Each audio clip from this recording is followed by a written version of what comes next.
Devotional Wednesday, 12th of August. About 20 years ago, my mum and dad received a phone call from a friend.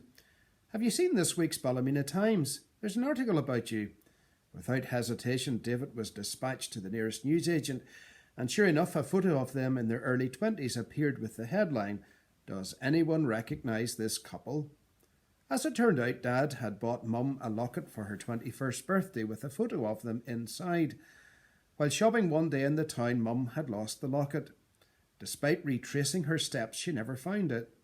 Now, many years later, while doing some work in the William Street car park, workmen found the locket and handed it in to the Times office. The following week, there was a picture of both reunited with the locket. For years, they had been living without something very precious, a missing piece.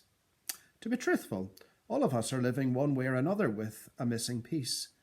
A piece without which we don't feel complete, we don't feel adequate, we don't feel that we can achieve what we want to achieve.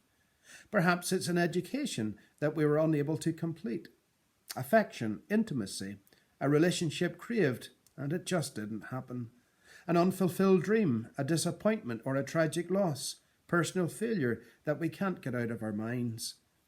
We have all those missing pieces in all of our lives.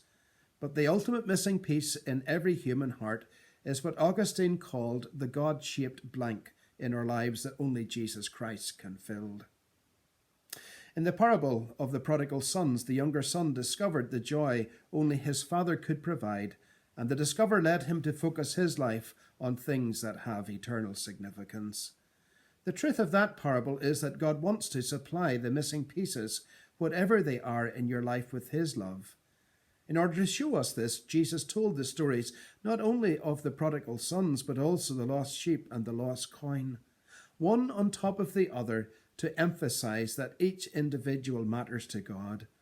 God is concerned about the missing people, the lost people, those wandering aimlessly in the hillsides of life. And so, if you've experienced God's love and compassion for the missing piece in our lives, we ought to have the same love and compassion for others. He is calling upon us to find the missing pieces of his jigsaw so that no one person is left lying on the pavements of life.